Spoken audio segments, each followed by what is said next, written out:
Um, Erik I run a recording studio in the area called Pulsar Audio Lab. We opened about a year ago. Previously, I'd played in bands such as Soul Spray and Chaos Game to Be in the local scene.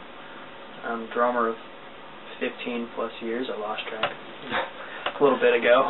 So you originally came into the music industry as a drummer, as a player, in Right. What kind of band? The first band that I was in, the first serious band I was in, was Soul Spray, which was pretty much a straight up metal band, kind of new metal-y, with some almost tech elements, but it pretty much stayed straightforward as far as that goes. And what were your fans like in that band? Drunk. What about your next band after that? What about that one? The next one was Chaos Came to Be, and that drew a much more diverse crowd of people. We would have, your straight up headbanging metalheads, and then you'd have your like hip hoppers that enjoyed it too, because we'd have like some funkier grooves and stuff going on. It was just what do you think explains the difference in the crowd between those two bands? Well, the difference is, one of the big differences, Chaos started off as an instrumental band, and that attracted a lot of people who are generally not as interested in the metal scene because of the screamers and all that.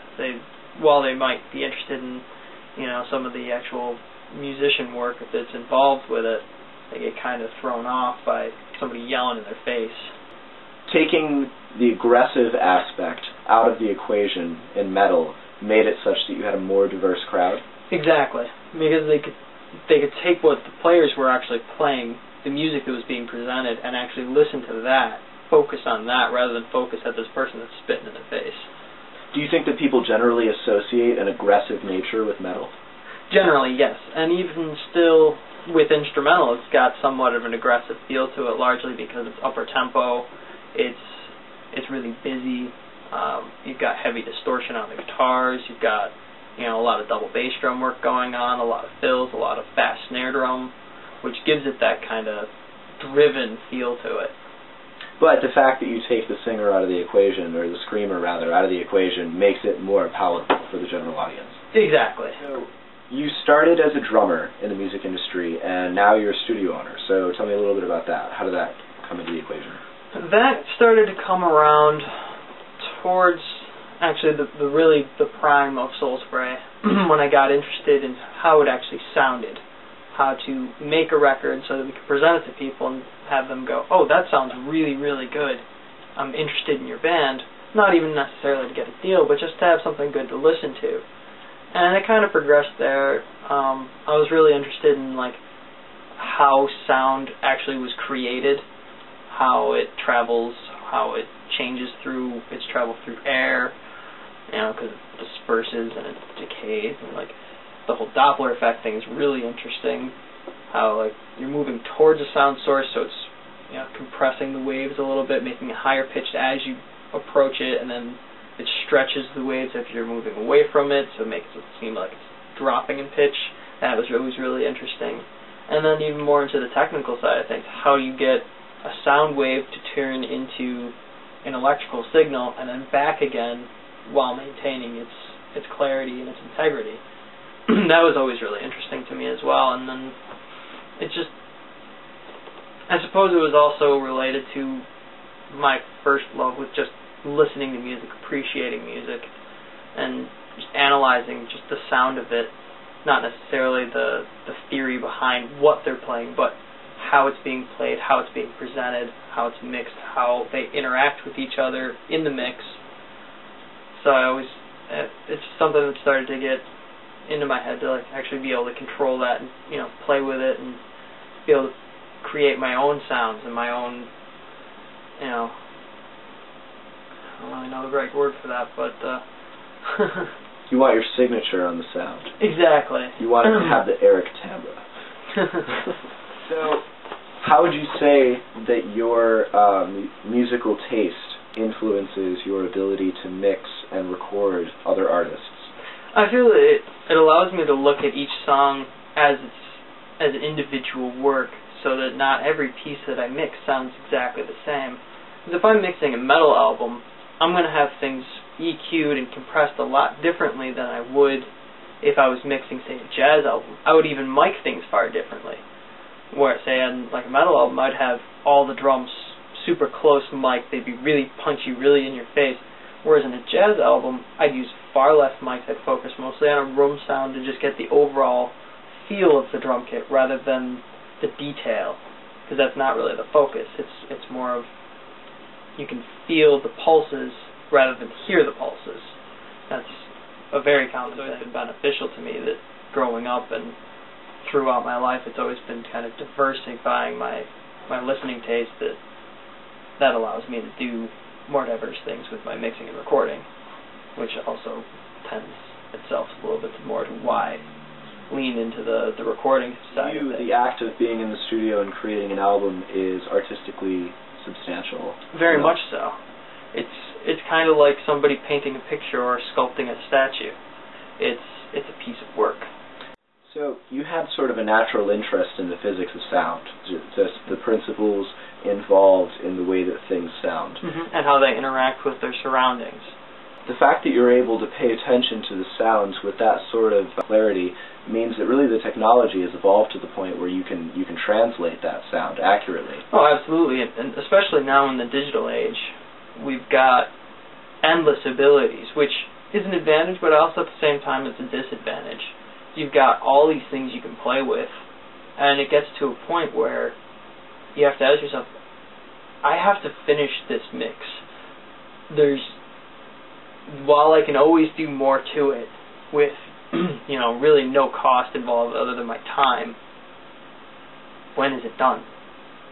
So being limitless is almost a downfall in some regards. The technology is helping musicians become better now than they Not were necessarily. While I've always believed that through generations the level of skill in a musician is going to increase because they've learned from people in previous generations and improved upon what those people knew. You've got kids now playing stuff that blows the doors off of things the guys were playing in like the 70s and 80s. The technology, in some regards, I think it almost hurts you, because you get stuff like auto-tune that goes, oh, well, you didn't quite sing that right, let me just fix it for you, which I've always kind of frowned upon. If somebody can't play it, they shouldn't be trying it. Or they should be practicing more before they come into the studio and making sure that it's somebody do like 10-15 passes at a particular vocal passage, and then you take the best bits of each one and put them all together, and it sounds like they nailed it in one take. So you don't actually have to make them sing it perfect the first time or the second time or any one particular time. You can just get each word individually, or you can even record it word by word if you want. So in the end, what's real? I mean, exactly. If you can have an artist that is just bits of information placed together, is it still of equal value as somebody that's able to sing that song perfectly all the way through? Well, the big question is, can they do it live? Right. And in more recent years, I've kind of come to the conclusion that a recording and a live performance are two very different things, and it's okay to do that sort of thing if you're not expecting to pull it off in a live situation. Yeah. If you're fine with going, okay, this is a studio project, we are presenting a product. And the other thing you have to think about is basically every recording ever made is somewhat of a lie in a cheat anyways. Because if you think about where you put the microphones in most situations, do you listen to a bass drum with your head inside it?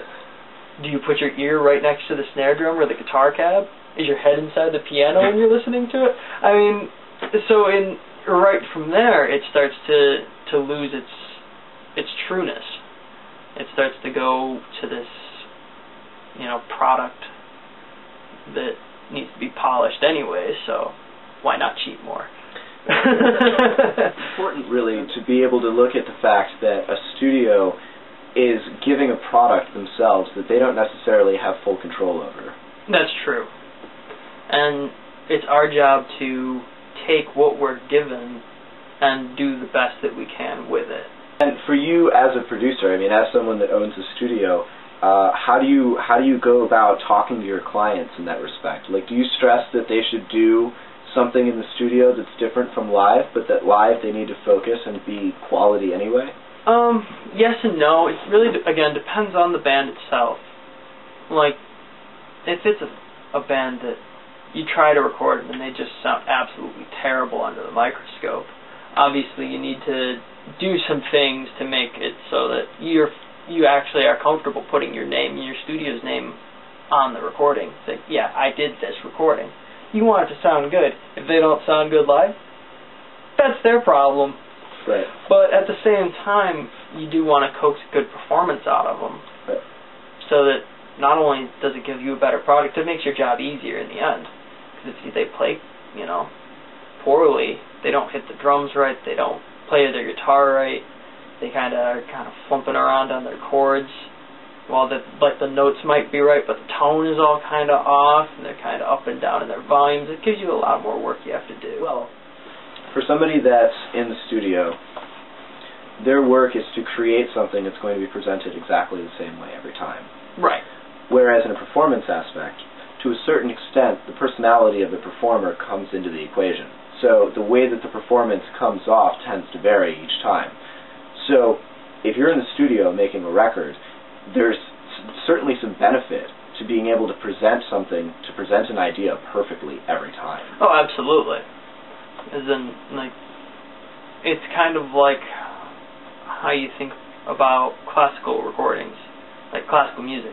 It's written down on paper. We didn't have recordings from when they were first playing it yet. We're still playing them exactly the same as they were when they were first presented to the public. Some composers were very well known for being meticulous about the way that they wanted the material presented. Very much so. Like Stravinsky, when he wrote his scores, he had 5 different colors of ink. So when you look at the score, you can see different colors with ink and then quotations all over, yep, really telling the performers how he wants it presented. Yep. And that's very much of something that, and I like to consider him a very early producer beyond just being a composer, because he was thinking about how it was being presented, how it was being played, more than the notes and the volumes that were being played. He wanted certain feelings to be portrayed within it that may not have necessarily been portrayed if he did not specify so. Now it's interesting that you bring up the term producer, because Stravinsky was involved with a company called the Ballet Russe in Paris, and Diaghilev was the person, the impresario, that put together the whole scenario. So he would choose people like Stravinsky and put him in contact with somebody like Pablo Picasso to do the sets and do the costumes and so on and so forth.